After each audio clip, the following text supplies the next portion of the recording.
When I was 12 years old, my mum had just started trusting me enough to leave my home alone. So this had to be when I was 12. We live in a peaceful and ordinarily safe little town. Quiet streets, spacious yards, friendly neighbors, and a charming little village. With a bunch of shops and restaurants, it really is not a place where you need to look over your shoulder at night, I fear. Walking alone or anything like that.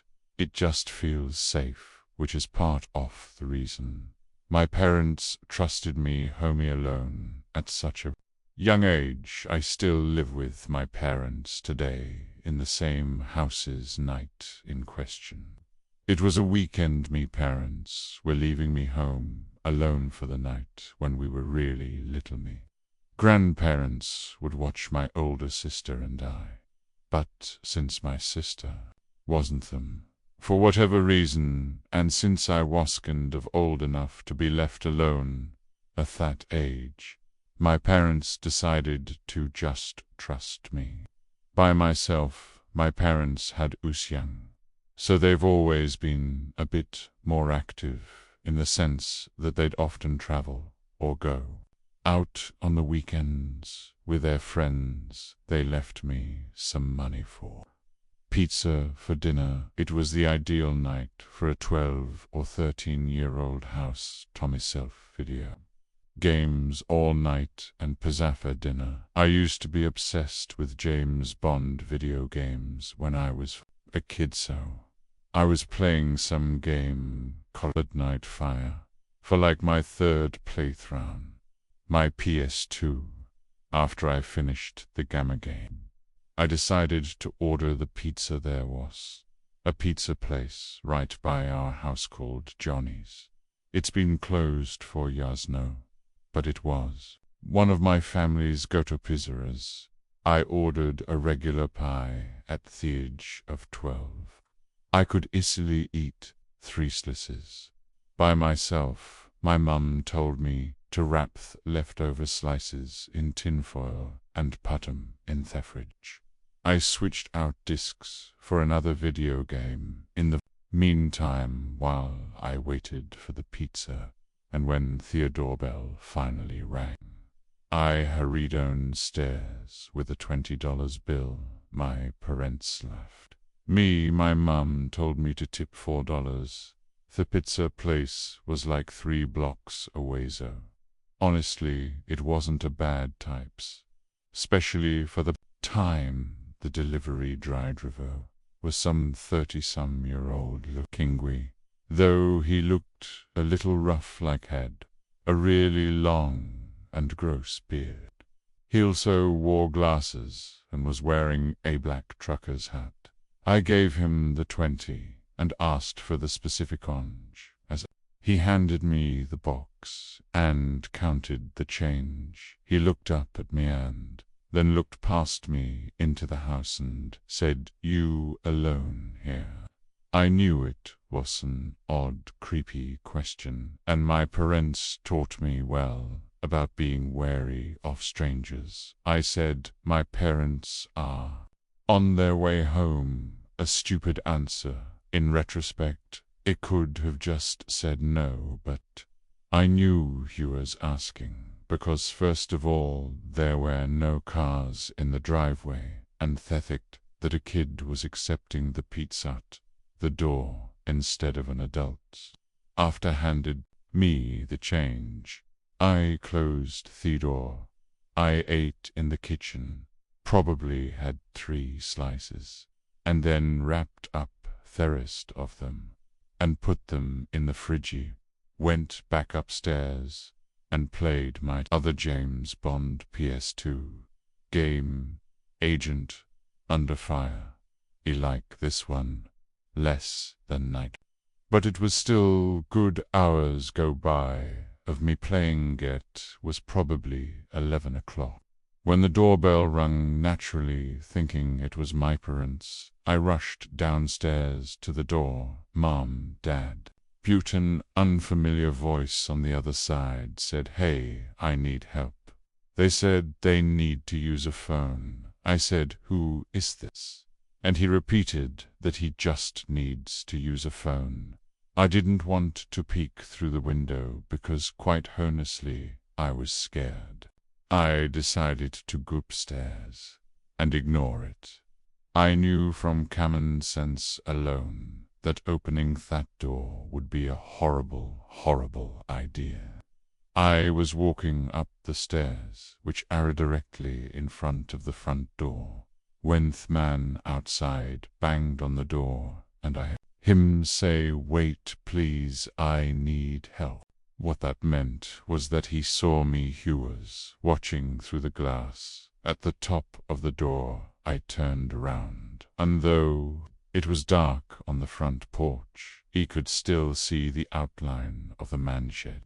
Though I couldn't see his eyes, it was obvious that he was staring back at him. I ran upstairs and ran to my parents' room. The only house phone that was upstairs was in my parents' room, so he went to the phone immediately and called me. Mum's cell phone number. I didn't memorize my dad's number at that age. My mum picked up the phone, likely under the influence of a few glasses of wine, and I told her that there's someone at the door asking to come in.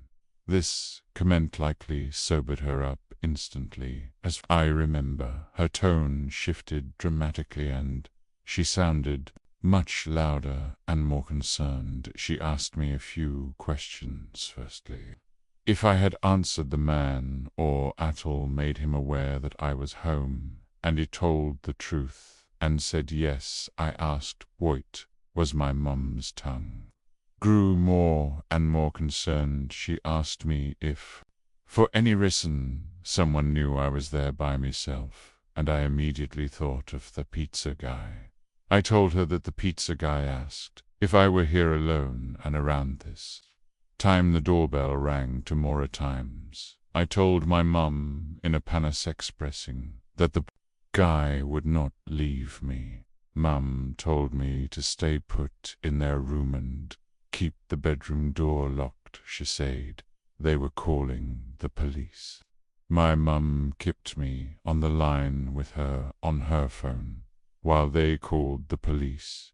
Using me dad's phone, they had to leave their restaurant they were in to go outside to better be able to communicate. It was a summer night. The windows were all cracked open to let some air into the house and through my parents' window. I heard the gate on one side of the house leading to the backyard opening. It opened in a very discreet, gentle-sounding way. I told this to my mum.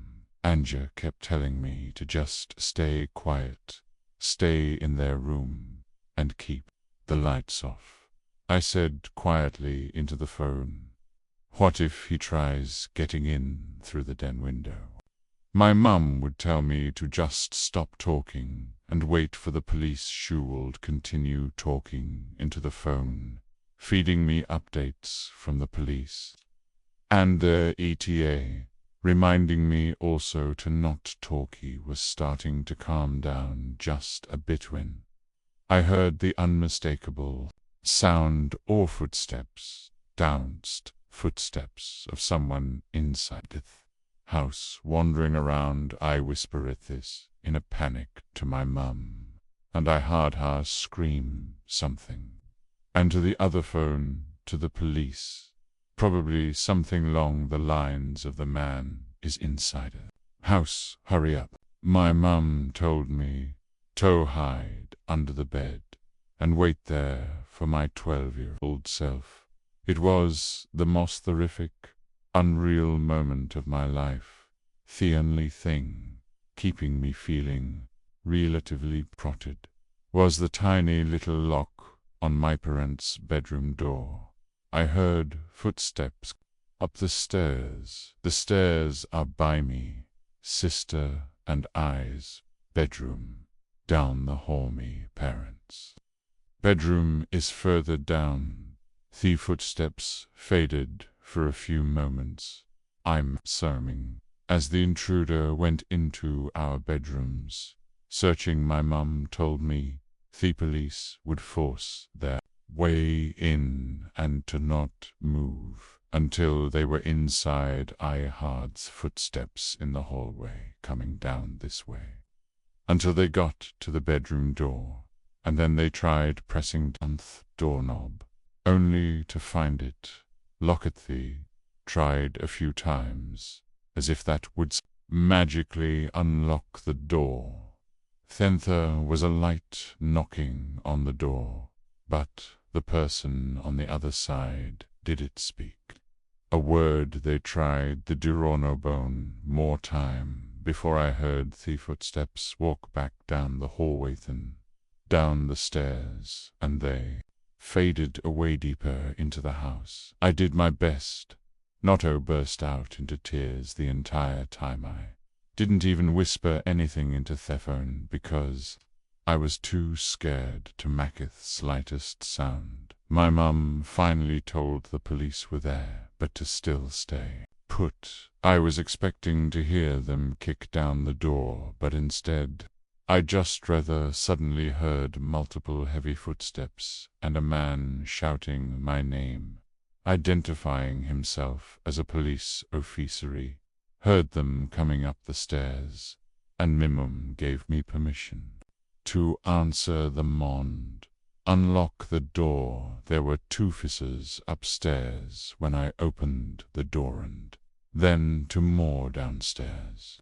They didn't have to kick down the front door, because the back door was left completely ajar. The backsliding window was also slid completely open, which was the obvious original entry point. I had to talk with police and tell them everything that happened, including my suspicion of the pizza guy with my parents listening in on the phone. They were en route home, and by the time they got back there, worryingly, two police officers still at the house with the police report, including a note of the pizza guy. They said they doth their investigation. My parents brought me to Johnny's Pizzeria the next night and asked me to point the guy out if I saw him. When I didn't see him, they asked the manager which employee matched the description of the delivery guy I described. He said that would be Phil, who was currently out doing a delivery. After explaining the whole scenario, he said, "There's no way would be Phil," and asked us to leave the premises.